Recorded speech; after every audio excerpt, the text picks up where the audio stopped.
What's up, weirdos? Welcome back to my channel, and just so you know, today's review is really more of a roast. Help, help, this movie was so bad. Oh my god, I can't believe it. Like, I don't know where to start. This is a movie. It's called The Final Wish. It was written by Jeffrey Reddick, who did the Final Destination movies, and it was directed by Timothy Woodward Jr. First, okay, let me tell you why I was excited about this movie. One, because Lynn Shay is in it, Miss Horror Queen, and she's in a lot of horror movies, and she's just a lovely lady. And then, surprise, Tony Todd from Candyman was in it, and I was like, whoa, this movie sounds like it's gonna be sick. But then, it didn't get a theatrical release, and so they just took it straight to streaming services, so I rented it on Amazon for like, way too much. Like, it was like $7 or something, but I was like, you know what? It's less than a movie ticket. Let's just do it. Let's just watch it. I also just want to say, Lynn and Tony, this is not your fault. I do not blame you for how bad this movie is. So, basically, blah blah. The Final Wish is about this guy. His dad dies. He goes to his grief-stricken mother to take care of her.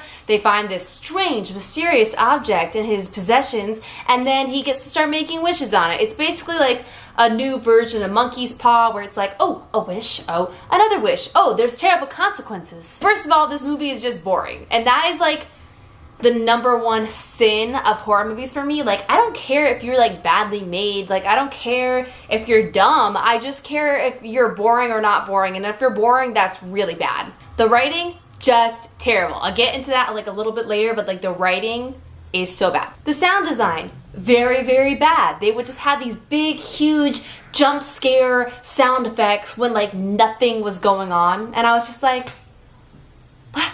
And God, my god, the acting was so bad and was made much worse by the directing, I'm convinced. But there were some bad actors. Particularly, I hate to call someone out. Like, I try to be really lenient with acting in horror movies because it's hard, okay? Like, I get it. But Melissa Bellona, I think that's your name, whoa. Like, this girl could not say words in a convincing way.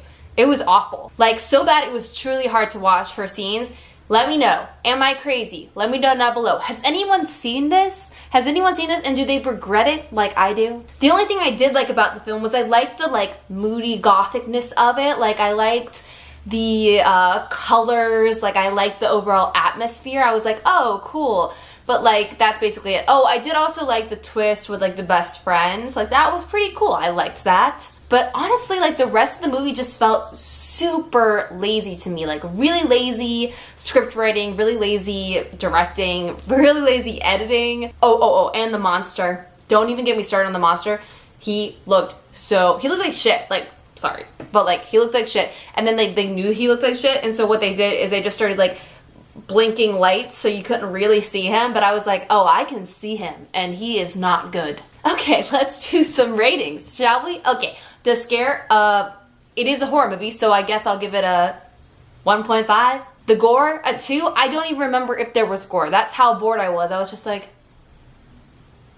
cheese, the cheese, you get a 4, and not the good kind of cheese. You get a 4 for really bad writing, and really bad acting, and really bad directing. That made me just like, the whole movie, I was just like, oh, somebody stop them. Like, I kept being like, somebody who signed off on this? Like, who was like, yes, nailed it, correct, let's keep moving. And overall, I'm giving this movie a 1. Like, I know this is like a serious roast, but like, I have seen really low budget films do amazing things, and this movie was like, okay, they had some money, but they just, everything was so poorly executed. And it really felt like no one cared about it. Like, it felt like the people making it didn't care about it. And I'm sorry if that's not true. Like, I truly apologize. But like, that's what it felt like as an audience member. And like, shame. Oh, also the writing thing I was gonna talk about is, so when they first see this like spooky urn magic object thing, like, the script is just so bad. Like, literally, I think the line is like, oh, what's that over there? And they look and they're like, oh. And then I think he literally calls it spooky. And I was like, how dare you? Also, they killed the dog in this one, and you know how I feel about that. You know how I feel about that. And now I'm just gonna read you a few of like the titles of the reviews that I found on IMDb, because I like, oh my god, I'm dying. They're so funny. And also, I thought they were so true. I don't know if I'm allowed to read these, but I'm going to anyway. Okay, so these are just the titles, not the full review. Ready? Not Good and Simply Boring. A horror film for Lifetime fans. Slow, boring, dumb. Lazy filmmaking. Truly awful. a waste of time. Poor on every level. If you have trouble sleeping, then I highly recommend this film. An infant wrote better than this. I just terrible, so bad. Should have stopped after Final Destination. Horrendous, monumentally bad. And what was weird is like, so first I went on Rotten Tomatoes to be like, how's this movie doing? It has like an 88%. And I was like, oh wow, must be really good. I looked at the reviews and the reviews were all really good. And I was like, oh, like maybe this movie's awesome. Oh no, those people are liars. Those people are liars. These people, those IMDb people, they telling the truth. Okay, get me out of here. Blah, blah, blah. Hit the subscribe button so we get something out of this terrible movie. And I will see you in the next one. Have a nice scream. Bye. Also, is this lipstick too much? Is this lipstick too much? I'm talking to no one. I'm talking to you. Okay, bye.